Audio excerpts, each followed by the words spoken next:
হিমন্ত বিশ্ব শৰ্মা কৰি আপুনি বসুন্ধৰা 1 2 3 4 যিমানেই আপুনি চৰৰ মানুহক অন্যায় নকৰক কিয় আমি যেতিয়ালৈকে আমাৰ মাটিৰ পট্টা নাপাম তেতিয়ালৈকে এই আন্দোলন আমাৰ অব্যাহত থাকিব। এই চৰৰ পৰাই মই কৈ গৈছো যে ধুবুৰী জিলা আয়ুক্ত ডাঙৰীয়া আকৌ কৈ গৈছো যে ধুবুৰী জিলা আয়ুক্তেও চৰৰ মানুহৰ মাটিৰ পট্টা দিয়াৰ ব্যৱস্থা গ্ৰহণ কৰক। বিভিন্ন ৰাজনৈতিক দলৰ এমএলএ আছে এমপি আছে ধুবুৰীত মই ধুবুৰীৰ সেইসকল ৰাজনৈতিক নেতাক স্পষ্টভাৱে সকীয়াই দিছো যে চৰৰ মাটিৰ পাট্টাৰ কথা যদি তেওঁলোকৰ মুখত নাহে চৰৰ মাটিৰ পাট্টাৰ কাৰণে যদি তেওঁলোকে দাবী উত্থাপন কৰি আন্দোলন নকৰে আহিবলগীয়া দিনবিলাকত কিন্তু তেওঁলোকৰ বিৰুদ্ধেও আমচিয়ে গজৰি উঠিব চৰবাসীয়ে গজৰি উঠিব স্পষ্টকৈ কৈ গৈছো।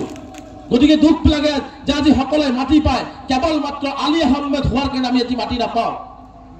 আমি কি অপৰাধ কৰিছো মই মাননীয় মুখ্যমন্ত্ৰী হিমন্ত বিশ্ব শৰ্মা ডাঙৰীয়াক ক'ব বিচাৰিছো যে আমাৰ অপৰাধ এটাই নেকি যে চৰৰ মানুহ মুছলমান চৰৰ মানুহ খাটি খোৱা চৰৰ মানুহে চব্জি আজি গুৱাহাটীলৈ পঠিয়াই দিছে চৰৰ মানুহ আজি লেবাৰ পঠিয়াই দিছে এইটো চৰৰ মানুহৰ অপৰাধ হ'ব পাৰে নেকি?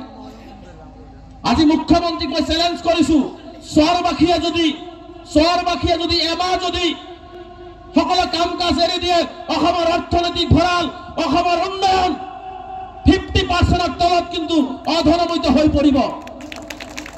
আজি চৰৰ মানুহৰ অৱদানক পাহৰি গৈছে। সেইকাৰণে মই আজি চৰবাসী ৰাইজক আহ্বান জনাইছো যে আপোনালোকে শক্তিশালী হওক।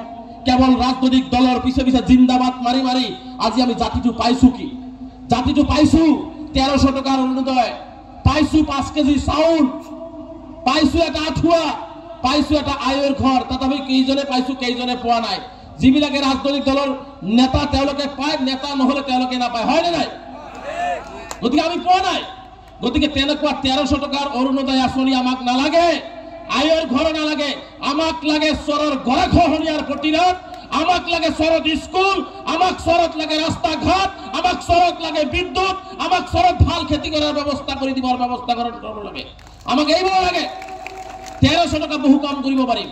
আমি কৈছো অসমৰ মুখ্যমন্ত্ৰীয়ে স্পষ্টভাৱে দাবী উত্থাপন কৰিছো যে চৰ অঞ্চলৰ মানুহখিনিৰ কাৰণে চৰ অঞ্চলত উদ্যোগ স্থাপন কৰি দিয়ক যি উদ্যোগ 6 মাহ 7 মাহ চলালে চৰ অঞ্চলৰ মানুহ 2 বছৰ 3 বছৰকে জীয়াই থাকিব পাৰিব।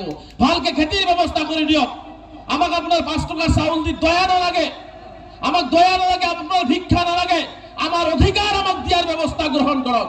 আৰু চৰ অঞ্চলৰ মানুহক যদি অধিকাৰ মুখ্যমন্ত্ৰীয়ে দিব নিবিচাৰে সেই অধিকাৰ কাঢ়ি অনাৰ কাৰণে চৰবাসীয়ে কিন্তু ৰাজপথত ওলাই যাব এইটো স্পষ্ট। গতিকে আমাৰ প্ৰথম দাবী হৈছে চৰ অঞ্চলৰ মাটিৰ পাট্টা হ'ব লাগিব। চৰ অঞ্চলৰ হাজাৰ হাজাৰ মই এই অঞ্চলত কেইবাবাৰো আহিছো মানুহ গৰাখহনীয়াৰ কবলত পৰি গৃহহীন হৈছে আৰু এই মানুহবিলাকে যেতিয়া বিলাসীপাৰা ধুবুৰী পাণবাৰী কোনোবা ঠাইত যায় চৰকাৰী মাটিত নিজৰ জীৱনটো জীয়াই ৰাখিবৰ কাৰণে বসবাস কৰিব তেওঁলোকে হৈ যায়